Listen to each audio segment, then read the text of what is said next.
Hello, Organizational Communication CMST430 fellow students and Professor Islam-Zwart. I'm Bill Perkins, and today I'm going to be reviewing a case using our textbook, Organizational Communication Theory, Research, and Practice by Wrench, Pugnanant, Carter, and Ward. The case involves FootWorld Incorporated, which needs to make changes to its structure in order to meet the increasing demand of a tech-hungry society.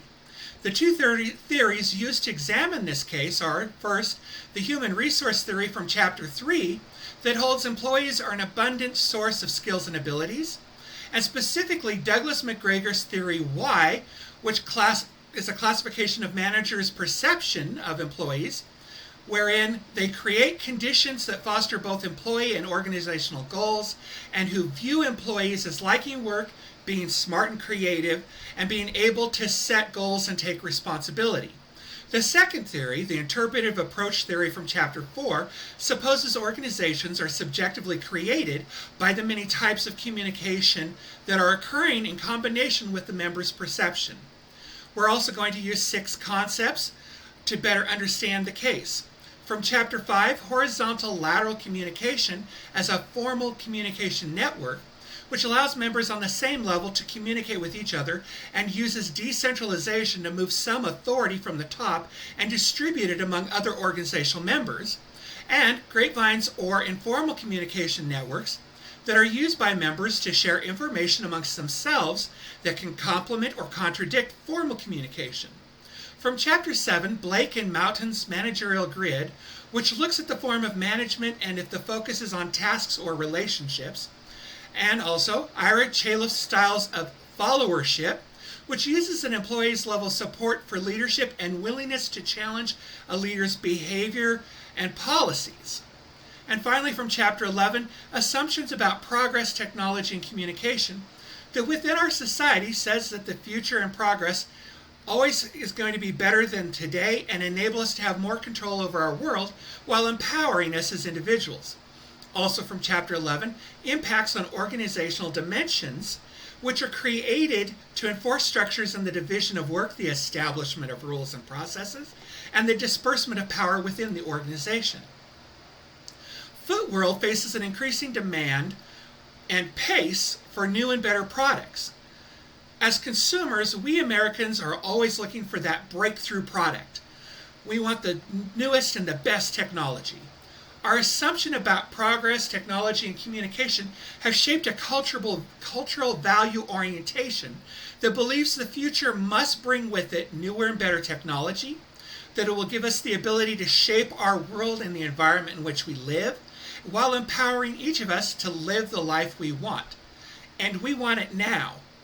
This is forcing FootWorld to adapt new strategies and structures that speed up the entire system, from conception through to distribution, with little room for mistakes or errors. Recently, FootWorld faced problems bringing 2 new products to market, which cost the organization time and money due to a lack of communication and collaboration between the departments.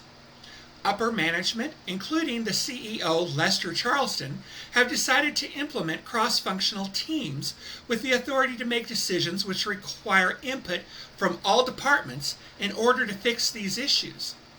The development of their newest product, the Footmaster, has given the organization its first opportunity to implement this change in process and structure.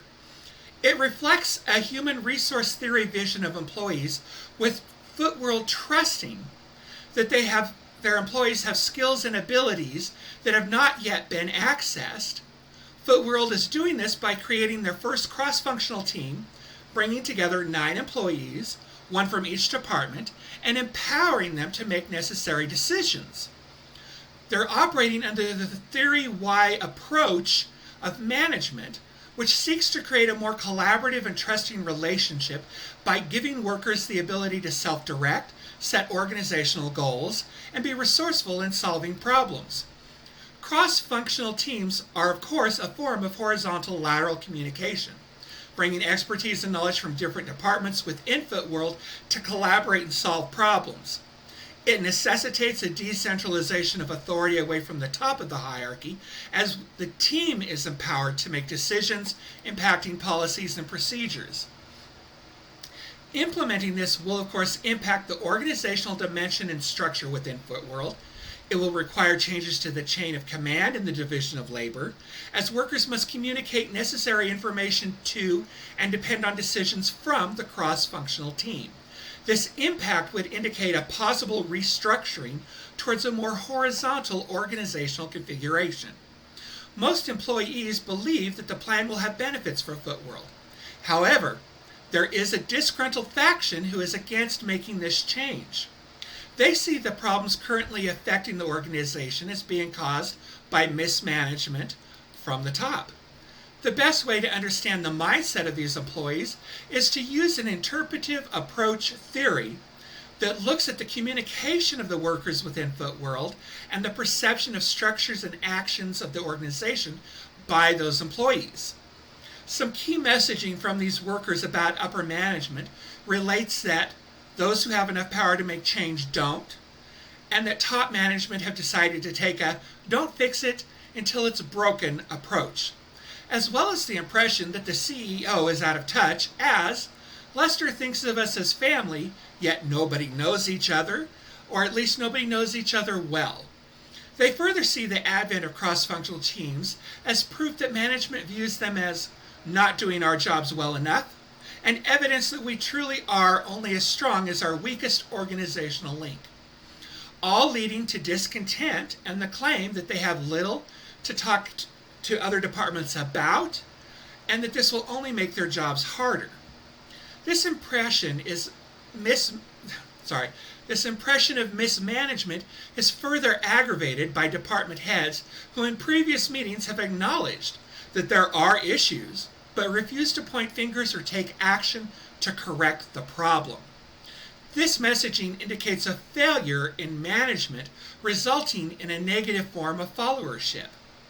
According to Blake and Mountain's managerial grid, there's an obvious low concern for tasks or relationships with employees from upper management, leading to a hands-off approach which simply expects that goals will be met with little oversight or real action by management.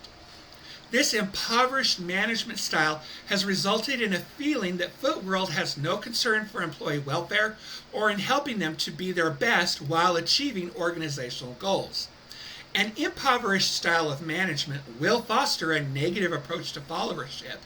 In the case of FootWorld, it has engendered an individualist style of followership among the disgruntled employees.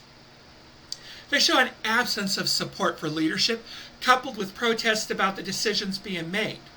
This negativity has infiltrated the new cross-functional team. Frank, from the production department, refuses to fully participate, choosing to keep his concerns, ideas, and opinions to himself, thus keeping the cross-functional team from making informed and accurate decisions, which could lead to a possible derailment of the management's attempt to implement cross-functional teams at FootWorld. Frank also chooses to spread his discontentment throughout FootWorld by making statements about fellow cross-functional teammates to other members of the organization. These other members then shared those messages with Frank's teammates. We can also make the supposition that this information was also shared throughout the informal communications network that exists in FootWorld. These discourses would create animosity within the cross-functional team, as well as perpetuating the impression that cross-functional teams or the implementation of them at FootWorld is faulty and create new disputes, causing FootWorld to revert back to its previous structure or perhaps even investing in more radical ideas to fix its problems. FootWorld finds itself searching for an improved way to meet the consumer expectation for newer and better. However, it must first make changes in its managerial style and move towards a team management approach that involves workers in deciding how to accomplish organizational goals, which in turn will cultivate a follower who is a partner, who is both supportive of leadership and willing to challenge decisions that the follower feels is wrong for the organization. This would create an atmosphere that is more accepting of change to its structure and will aid FootWorld to embrace cross-functional teams and possibly move towards a more horizontal configuration within the organization. Finally, FootWorld's upper management, including its CEO, need to take advantage of the informal communication network. This will aid them in understanding the perceptions and feelings of FootWorlds in the workforce.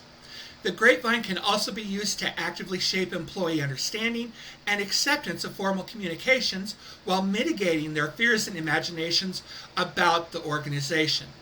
Failing to do so will ensure that FootWorld's CEO continues to have no idea what is going on at FootWorld behind closed doors. I'd like to thank you for your time and attention. This has been a review of the FootWorld case by me, Bill Perkins. I hope you found it informative. Be careful in your return to the outside world. Good night.